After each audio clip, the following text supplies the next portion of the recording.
I'm traveling with a 165-meter mermaid.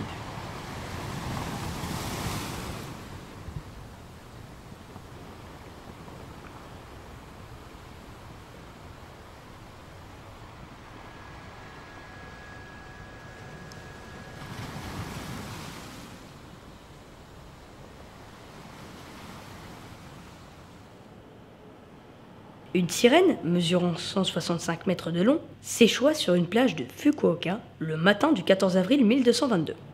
Une centaine d'officiels du gouvernement vinrent de la capitale pour inspecter le corps. Il y avait parmi les officiels un voyant. Il médita sur la signification de la sirène durant 3 jours et 3 nuits avant d'annoncer sa conclusion. Une sirène de 165 mètres de long est un signe que notre nation vivra éternellement. La sirène voulait s'envoler dans le ciel, mais elle s'écrasa sur la plage. Telle fut l'explication qu'il donna. La sirène fut conservée dans un petit temple, le temple du palais de la déesse de la mer. 6 grands os de la sirène, de 165 mètres, furent gardés jusqu'à nos jours dans le temple. La pièce de la sirène, elle est conçue vraiment comme il fait beaucoup dans son travail, comme une histoire qui doit être transmise, qui est remise entre des mains pour être ensuite à nouveau racontée. Et donc la production de pièces, elle est un peu inhérente à cette œuvre-là. Célia, je suis conservateur au Musée national de Monaco et commissaire de l'exposition de Shimabuku. My name is Shimabuku. We decided to show this work as a kind of main work of my solo show here. It was 1998. When I had a chance to visit a city called Fukuoka, I found one temple. I found a mermaid drawing and mermaid bones, people believe. I was quite amazed. This is the reason why I could know about this mermaid story. So I thought it would be nice to make another drawing to tell this story to other people, even in different countries. But I thought it's nice to ask other people to do it. Maybe story might change, but maybe story become richer. I had a chance to go to Australia, Brazil. Then I came to Monaco to make something new.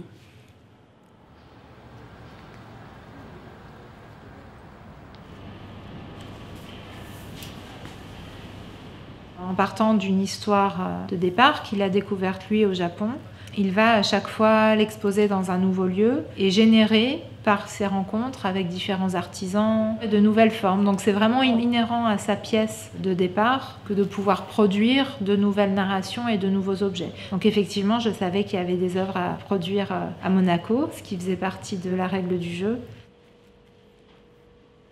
We also asked a local baker. They have a fugas. I asked to make a figure of this mermaid in 165 centimeter, not 165 meter.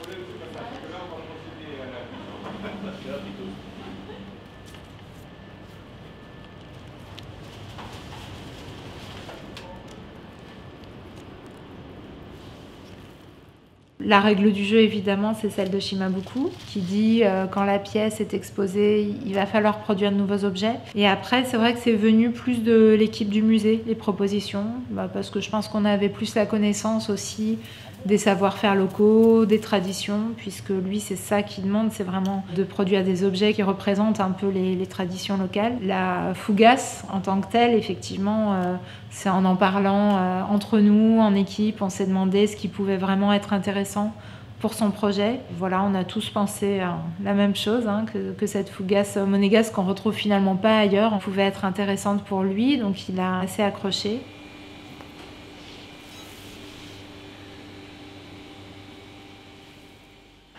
If I have an interesting idea, people come to me naturally. So I think I should have a good idea people can join. I don't push people to join. It's like making a building, which has a lot of entrance. Important thing is I hope they enjoy it. So we had a good relationship. That's very important thing to me.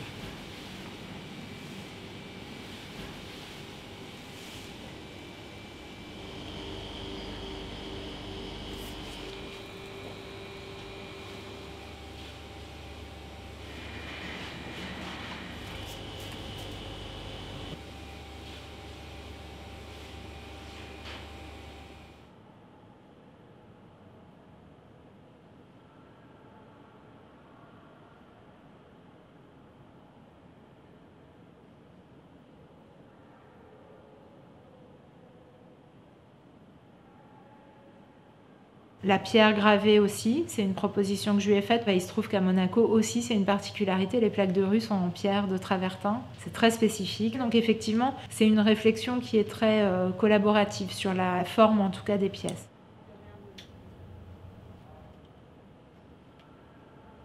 It's a giant mermaid. Let's find who is the tallest woman in Monaco.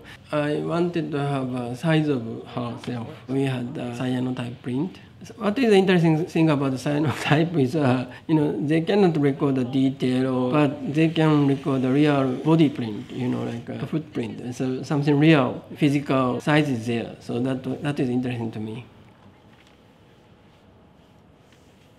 Is there any space down? Sur le dos? Yes, same position. Super. Okay. When she go on the paper, now we have space. Close the legs.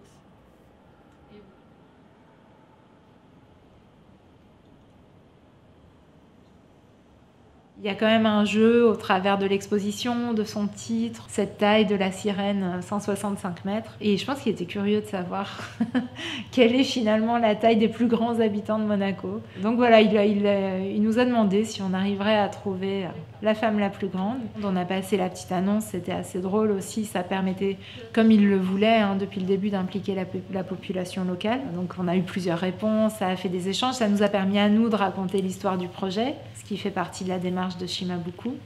C'est à la fois la plus grande femme de Monaco, mais c'est aussi une créature aquatique qui venait faire le lien avec plein de choses et avec cette sirène légendaire.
Il nous arrive souvent, quand on a un artiste qui reste un peu de temps sur un montage d'exposition, de lui proposer d'animer un atelier pédagogique. Ça, c'est quelque chose qu'on fait assez régulièrement. Et là, ce n'était pas du tout le cas. C'est Shimabuku, vraiment, en amont de l'exposition, qui a pensé cette pièce-là. Il avait vraiment demandé à pouvoir intervenir dans une école et que les enfants puissent produire. Donc c'est dans le droit fil vraiment de cette histoire de la sirène et de la transmission. D'aller raconter une histoire à quelqu'un, à un groupe, pour qu'eux en produisent une nouvelle version, un nouvel objet. Il s'est adressé à différents artisans et là, cette fois-ci, à des enfants. Le fait de raconter la légende de la sirène aux enfants, elle était déjà présente à l'origine du projet. Il avait demandé à la maîtresse surtout de ne pas montrer d'œuvres liées à la sirène. Il est allé juste leur parler, leur montrer les 3 photos d'origine du projet.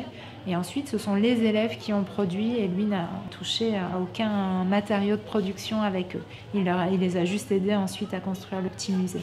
C'est une démarche qui est dans la continuité de ce qu'il a fait, mais qui est en même temps très nouvelle.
Erect, au départ, c'est le film qu'il a réalisé sur la côte à côté de Fukushima, donc la côte qui a énormément souffert du tsunami. Donc cette performance qu'il avait faite d'ériger comme ça des bouts de bois sur la plage, une installation collective où il avait sollicité vraiment la population locale pour aller redresser sur la plage les éléments. Et c'était dans le cadre d'un festival qui a duré plusieurs mois. Et c'était une action répétée dans le temps aussi. Presque tous les jours, il allait à la plage et il remettait ses bâtons droits, envers et contre tout, de persistance, de sa volonté d'artiste pour reconstruire absolument ce qui était voué finalement à être détruit.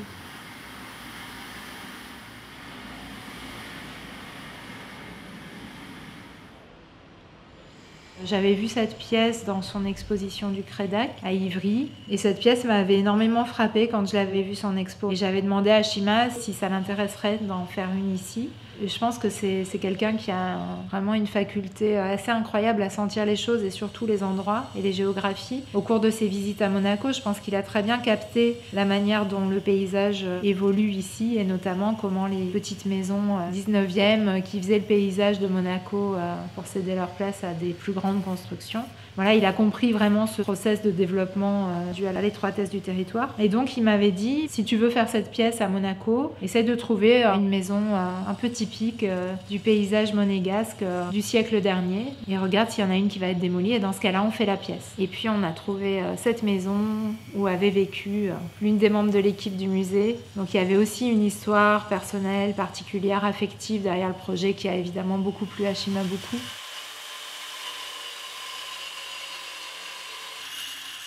It's really like a dead thing started alive again. So I thought this must be a starting point of a sculpture, making things laying down to the standing position. So it's very simple action, but it's really important action for human being. I think this is a very universal feeling I can share with foreign people. Also, I like the idea we give another life. It's like a reincarnation of the material or object.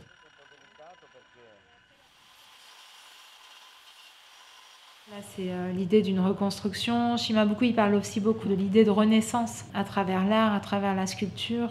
Comment ici à Monaco, une maison 1900 qui se trouve démolie en 2019, dont tous ces éléments qui sont voués à disparaître, finalement renaissent sous la forme de sculpture et d'installation. Ça aussi, ça dit quelque chose de son rapport au temps.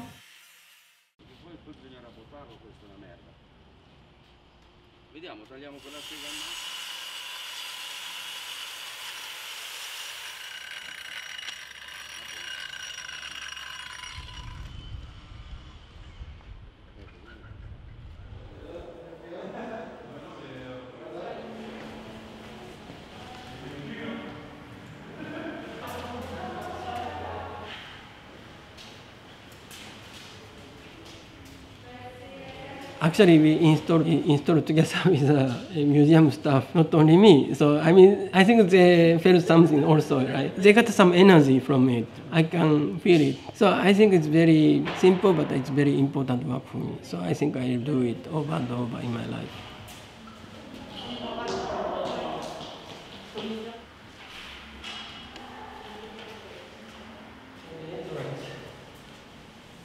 These are too much characters. Yes.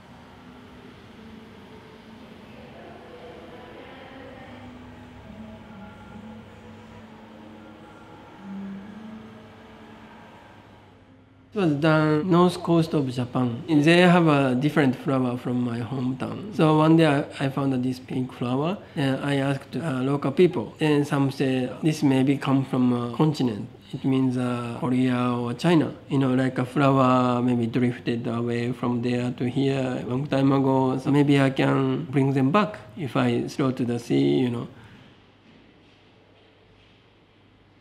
Cette question à la fois des voyages, de ce qui relie les lointains, qui était un des points de départ de l'exposition. Je pense à l'œuvre Fish and Chips, qui est une œuvre qui a un côté à la fois très drôle, mais aussi qui nous plonge dans un état méditatif. C'est une sorte de plan comme ça qui dure plusieurs minutes sur une pomme de terre qui va flottant au gré des courants et de la musique de son ami compositeur brésilien Cassine, et qui suit comme ça avec sa caméra sous-marine à la rencontre possible d'un poisson. Il ne savait pas trop au moment où il a fait la pièce si un poisson allait vraiment s'intéresser à ça. Et pour moi, c'est ça, cette esthétique du temps long, en fait. C'est une image qui dure longtemps, qui nous permet vraiment de transformer notre regard sur les choses, tout simplement, et puis de s'arrêter un peu et de se recentrer sur autre chose, au moins le temps d'une exposition.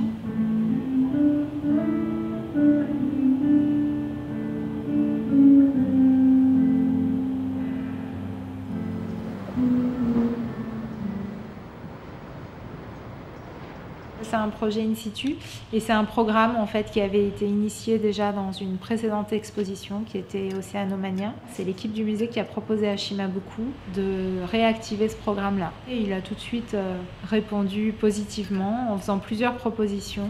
Et puis ce qui s'est imposé finalement, c'était comme ça 2 images fixes. Alors l'une qui est Fish and Chips, cette pomme de terre là qui flotte entre 2 eaux dans la vidéo et là qui flotte au milieu du ciel et qui est mise en rapport avec une photo de lune qu'il a prise d'ailleurs très récemment. Et il nous a fait cette proposition qui est très drôle et qui est très révélatrice, je pense aussi de la manière dont il travaille par analogie, toujours analogie formelle entre cette lune et cette pomme de terre, et puis une analogie poétique entre 2 corps finalement qui flottent comme ça dans des espaces assez indéterminés.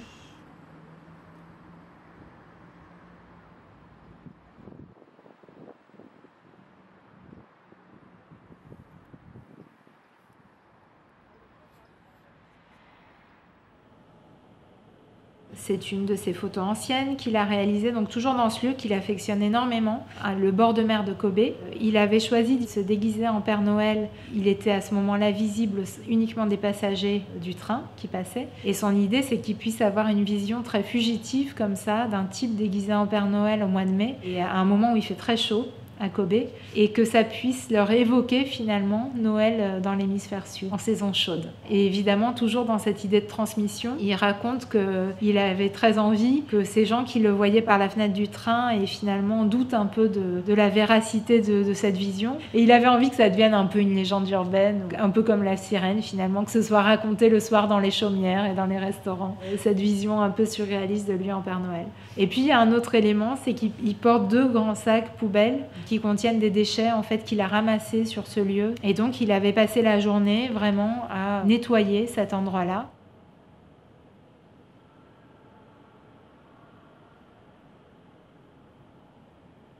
Et effectivement, il y a une autre pièce qu'il n'avait jamais montrée en dehors du Japon. C'est une chance de retrouver notre humanité. Après le grand tremblement de terre de Kobe, une photo qu'il a réalisée depuis le train. Il a un jour vu un signe en japonais qui disait « une chance de retrouver notre humanité ». Que lui avait ressenti cette chose aussi assez étrange après le grand tremblement de terre, finalement d'un grand élan de solidarité et d'humanité qui s'était dégagé de tout ça, où les habitants finalement s'étaient rapprochés tous pour surmonter la tragédie.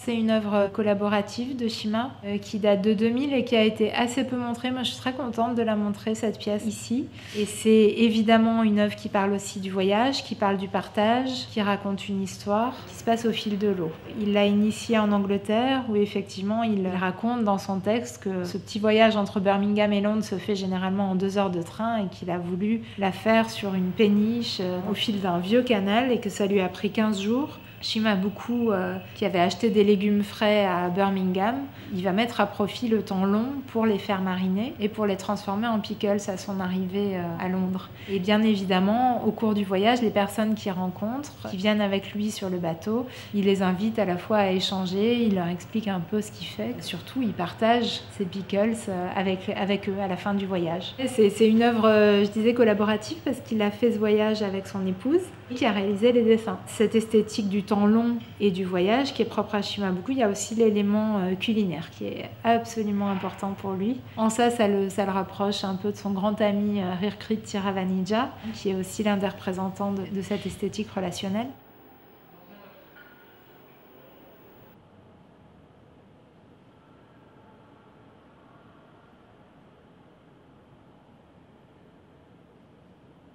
L'œuvre Avec la pieuvre, c'est une série de 10 textes qui sont autant de récits postérieurs aux actions, en sachant qu'il ne parle pas de performance parce qu'il n'y a pas de public au moment où il les réalise. Donc ce sont plus des récits poétiques qui sont écrits a posteriori et qui regroupent effectivement 10 actions qui ont été réalisées sur 20 ans, entre 90 et 2010 pour la plus récente. Alors certaines ont pris des formes physiques, sous la forme de sculptures notamment, de films. Il y a Sculpture pour pieuvre qui existe, qui a aussi donné lieu à d'autres performances, puisqu'il la donne parfois dans des aquariums, où il l'a fait vraiment activer par des pieuvres sous le regard des spectateurs, ce qu'on voit dans un diaporama dans l'exposition. D'autres sont des sculptures comme Pierre de pieuvre avec cette disposition de coquillages. Shimabuku collectionne beaucoup de choses comme ça. Sometimes octopus is holding stones. It's like a teddy bear for child.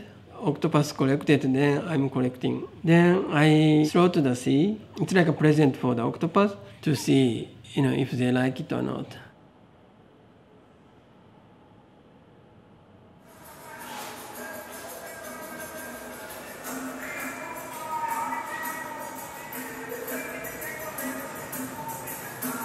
In my local hometown, we catch octopus using ceramic pots.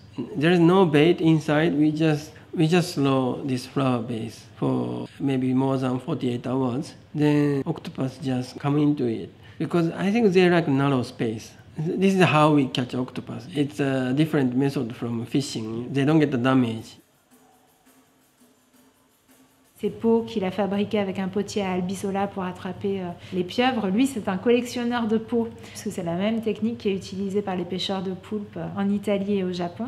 Donc voilà, ce sont des pièces qui sont des textes, mais qui peuvent aussi prendre d'autres formes selon les expositions. Je pense que tout ce qui est de l'ordre de la documentation photo et vidéo, pour lui, c'est plus, il le considère plus comme une archive.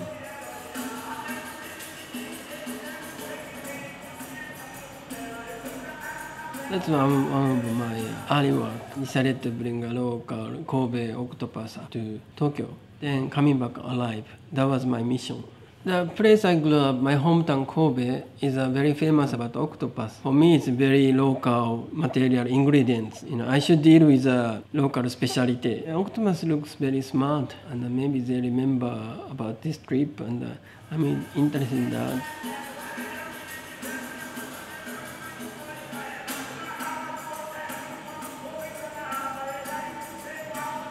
This work was made when I participated in Sao Paulo Biennale. Then I wanted to show this old video work, going to Tokyo with octopus. I thought I had to have a subtitle. I knew more than 50% of the population of Brazil. They can read and write. So subtitle doesn't make a sense. I thought I had to make a subtitle in singing. That's how I started. Then I met this street singer called Repentistas. Always with two people, then they improvise. So I was totally amazed. Even I don't understand the Portuguese. I showed this video. Then I asked them, can you try to sing over? They have very good memory. They improvise so quickly. I started to think when you don't write and read, maybe you have a better memory, That's what I thought.